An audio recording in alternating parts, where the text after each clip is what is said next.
దీనికి కారణాలేంటి? ఇప్పుడు ట్రంపు దీన్ని ఎలా పరిష్కరించదలుచుకున్నాడు? సో, ఉక్రెయిన్ ఏ రకమైన నష్టపోతుంది? రష్యా పుతిన్ ఎలా ప్లాన్ చేస్తున్నాడు? దీనివల్ల ఇండియా పరిస్థితి ఏంటి? ఇండియాకి యుద్ధంలో యుద్ధాన్ని ఆపడం వల్ల ఇండియాకి లాభమా? నష్టమా? అట్లాగే యూరోపియన్ కంట్రీస్‌కి యుద్ధం ఆగిపోతే, ముఖ్యంగా ట్రంప్ పద్ధతిలో సాల్వ్ అయితే యూరోపియన్ కంట్రీస్ పరిస్థితి ఏంటి? ఈ విషయాలన్నీ మనం సింపుల్‌గా మాట్లాడి ఇది పెద్ద ప్రాబ్లమ్ గాని నేను సింప్లిఫై చేసి చెప్తాను. ఓకే. మామూలుగా రష్యా గతంలో సోవియట్ యూనియన్ అనే పేరుతో ఉండేది. యూఎస్ఎస్ఆర్ అనేవాళ్ళు.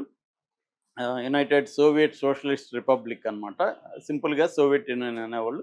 అది 91లో సోవియట్ యూనియన్ విచ్ఛిన్నమైపోయి రష్యా ఇతర దేశాలుగా ఏర్పడింది. అట్లాగే ఉక్రెయిన్ పక్కనే ఉంటదనమాట. ఉక్రెయిన్‌లో 3,70,00,000 మంది పాపులేషన్ ఉంటారు. రష్యాలో 14,38,00,000 మంది పాపులేషన్ ఉన్నారు. సో, వీళ్ళిద్దరి రష్యా ఏందంటే ఉక్రెయిను మీద దాడులనేవి గతంలో కూడా జరిగాయి. ఫస్ట్ దాడి ఈ మధ్య కాలంలో 2014లో రష్యా ఉక్రెయిన్ మీద దాడి చేసి ప్రధానంగా ఏందంటే ఉక్రెయిన్‌లో ఉండే ఆహ్, కొన్ని ప్రాంతాల్ని ముఖ్యంగా క్రైమియా అంటారు. క్రైమియా అని ఆక్యుపై చేసుకుంది. దాని తర్వాత డాన్బాస్ అనే ఏరియాలో ఆ ప్రాంతంలో కొన్ని ఏరియాలని కూడా అది ఆక్యుపై చేసుకుంది. అప్పుడు కొంత యుద్ధం జరిగింది. మళ్ళీ శాంతి ఒప్పందాలకొచ్చారు. అలా నడిచిందప్పుడు. ఆ తర్వాత 2022లో ఫిబ్రవరి 24న రష్యా మళ్ళీ ఉక్రెయిన్ మీద దాడి చేసింది. మళ్ళీ కొన్ని ప్రాంతాలను ఆక్యుపై చేసుకుంది. అక్కడి నుంచి యుద్ధం జరుగుతుంది. అంటే ఇప్పుడు ఈ ఫిబ్రవరి 24 అయిపోతే 3 ఏళ్ళు కంప్లీట్ అవుతుంది. హ్మ్. యుద్ధం మొదలై. సో, 3 ఏళ్ళు అయిపోయి 4వ సంవత్సరంలోకి ఎంటర్ అవుతుంది. ఈ 3 ఏళ్లలో ఇరువైపులా గూడా ఆహ్, ప్రాణ నష్టం విపరీతంగా జరిగింది. ఎంతమంది చనిపోయారనే దానికి ఇప్పటివరకు ఎవరు లెక్కలు చెప్పట్లేదు గానీ, ఓవరాల్‌గా నాకు అర్థమైందేమంటే ఉక్రెయిన్‌లో ఒక 7 నుంచి 6, 7 లక్షల మంది చనిపోయారు. రష్యాలో ఒక 10 లక్షల మంది వరకు చనిపోయారు.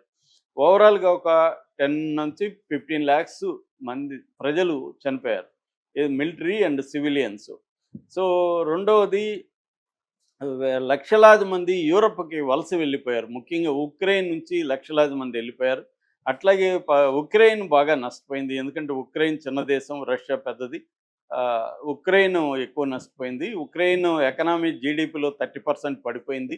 అయినా కూడా ఉక్రెయిన్ ధైర్యంగా పోరాడుతుంది. రష్యా ఏం చేస్తుందంటే అతి దారుణంగా ఇన్‌ఫ్రాస్ట్రక్చర్ మీద ఫర్ ఎగ్జాంపుల్ మొన్న రీసెంట్‌గా మయోకోలైవ్ అనే ఒక ప్రాంతంలో థర్మల్ ఎలక్ట్రిసిటీ మీద దాడి చేసి ధ్వంసం చేసింది.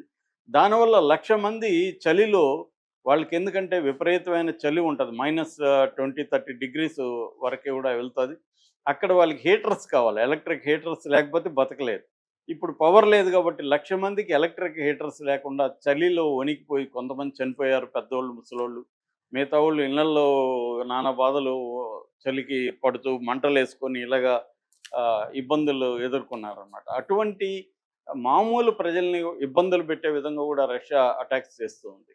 సో, ఇప్పుడు వరకేందంటే రష్యా ఉక్రెయిన్‌లో 18% భూభాగాన్ని రష్యాను ఆక్యుపై చేసుకునింది. అందులో ప్రధానమైన ఇది ఉంది. బ్లాక్ సీకి సంబంధించిన క్రైమియా ఏరియా ఉంది. డాన్బాస్ ఏరియా ఉంది. ఇవన్నీ తన దగ్గర ఉన్నాయి. అక్కడ రేర్ ఎర్త్ మెటల్స్ అంటారు. అంటే టైటానియం కావచ్చు, తర్వాత క్రిటికల్ మెటల్స్ అంటారు వాటిని. లిథియం కావచ్చు, మనం బ్యాటరీస్‌కి, ఎలక్ట్రిక్ గూడ్స్‌కి రకరకాల వాటిలో వాడే కాస్ట్‌లీ మినరల్స్ అంతా కూడా రష్యా అధీనంలోకి వెళ్ళిపోయింది.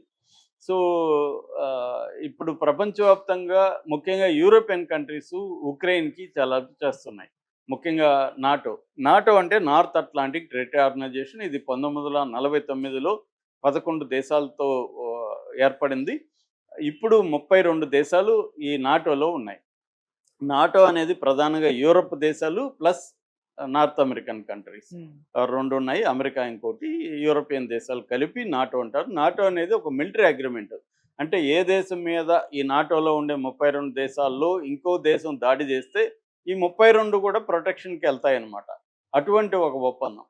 సో, ఇప్పుడు ఈ నాటోలోకి ఉక్రెయిన్‌ని చేర్చుకోవాలని అనుకున్నారు. ఎందుకంటే రష్యాకి చెక్ పెట్టాలని. రష్యా నాటోలో ఉండదు. రష్యాకి చెక్ పెట్టాలని ఉక్రెయిన్‌ని గాని మనం యాడ్ చేసుకుంటే, ఉక్రెయిన్ ద్వారా రష్యాని కంట్రోల్ చేయొచ్చని నాటో దేశాలు అనుకున్నాయి. దాంతో రష్యా ఉక్రెయిన్‌ని చేరొద్దని చెప్పింది. కానీ ఉక్రెయిన్ చేరకపోతే రష్యా ఉక్రెయిన్ మీద అటాక్ చేస్తుంది. ఉక్రెయిన్‌కి సపోర్ట్ కావాలా. ఉక్రెయిన్ నా నాటోలో చేరాలనుకునింది.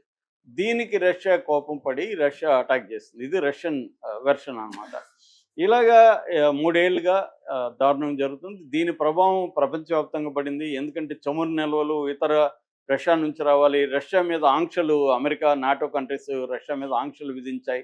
దానివల్ల చమురు రేట్లు పెరిగాయి. పెట్రోల్, డీజిల్ పెరిగింది. మన జీవితాల్లో కూడా దీని ప్రభావం పడింది. మన స్టాక్ ఎక్స్‌చేంజ్‌లు కూడా చాలా కాలం డౌన్ అయిపోవడానికి రష్యా, ఉక్రెయిన్ వార్ కారణం అన్నమాట. ఇప్పుడు ట్రంప్ వచ్చి నేను దీన్ని సాల్వ్ చేస్తానని చెప్తున్నాడు. ఇప్పుడు యాక్చువల్‌గా ఏం చెప్పాలి? ఎవరైనా సాల్వ్ చేయాలంటే ఏం చేయాలి? ఉక్రెయిన్‌లో ఆక్యుపై చేసుకున్న రష్యా భూభాగాలు ఉక్రెయిన్‌కి ఇచ్చేయమని అడగాలి. అట్లాగే రేపు సెక్యూరిటీ ఎలాగా రష్యాకి, ఉక్రెయిన్‌కి వీడు మళ్ళీ శాంతి అయినాక మళ్ళీ దాడి చేయడానికి గ్యారంటీ ఉంది. అందుకని శాంతి సైన్యం ఉండాలి. అక్కడ ఉక్రెయిన్‌ని కాపాడేదానికి ప్రపంచ దేశాల వైపు నుంచి కొంత పీస్ కీపింగ్ ఆర్మీ అంటారు. పీస్ కీపింగ్ ఫోర్స్ అనేది అక్కడ పెట్టాలి. అట్లాగే చర్చలు జరిగేటప్పుడు ఇరువైపుల నుంచి రిప్రజెంటేషన్ కూర్చోబెట్టుకొని చర్చలు జరగాలి. దీంతో ఇప్పుడు యూరోపియన్ కంట్రీస్‌కి కూడా సంబంధం ఉంది. రష్యా దీంతో. వాళ్ళని కూడా ఇన్వాల్వ్ చేయాలి. ఇవేవి చేయకుండా అతనేం చేశాడంటే ట్రంపు మొన్న ఫోన్ చేసి మాట్లాడాడు. ఎవరితో? పుతిన్‌తో 90 నిమిషాలు మాట్లాడారు. ఏ దేశాధ్యక్షుడు ఇంకో దేశాధ్యక్షుడు ఎంతసేపు ఈ మధ్యకాలంలో ఎప్పుడు మాట్లాడలే. 90 నిమిషాలు మాట్లాడారు. ఆ తర్వాత ఈరోజు సౌదీ అరేబియా రియాద్‌లో ఇటు అమెరికన్ ఫారిన్ మినిస్టర్ అనుకోవచ్చు, సెక్రటరీ ఆఫ్ ద స్టేట్ అంటారు, మార్క్ రూబియో, ఇటు రష్యన్ ఫారిన్ మినిస్టర్ సెర్గై లవరోవ్ వీళ్ళిద్దరూ ఈరోజు మీట్ అవుతున్నారు. ఇటు యూరోపియన్ యూనియన్ని ఇన్వాల్వ్ చేయట్లా. అంటే రష్యా, అమెరికా కలిసి ఈ సమస్యను పరిష్కరిస్తామంటున్నారు. తర్వాత చూద్దాం వాడిని జెలెన్స్కీ అని ఉక్రెయిన్ ప్రెసిడెంట్ తర్వాత మాట్లాడతాం, మేము ముందు మాట్లాడుకుంటాం అని ఎంటర్ అయ్యారు.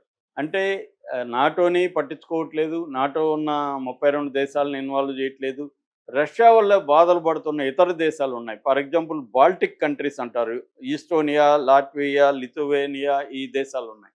ఆ దేశాలను ఇన్వాల్వ్ చేయట్లేదు. ఇలాగా వన్ వేలో వెళ్ళిపోతున్నాడు.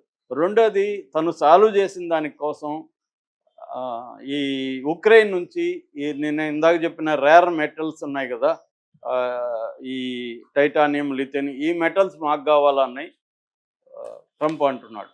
అంటే ఇప్పుడు మామూలుగా మనకి ల్యాండ్ పంచాయతీలు జరుగుతాయి. మీరిద్దరు ల్యాండ్ గొడవలు పడి నా దగ్గరకు వస్తారు, నేను పరిష్కరిస్తాను, పరిష్కరించి నాకు ఒక 10% ఇచ్చేయండి అని చెప్తాను. అలాగా ఇతని పరిష్కారం అనమాట. అది కూడా నువ్వు ఆక్యుపై చేస్తావు అతని ల్యాండ్, నేను నీతో చర్చిస్తా, అతనితో చర్చించను. అతను కదా బాధితుడు.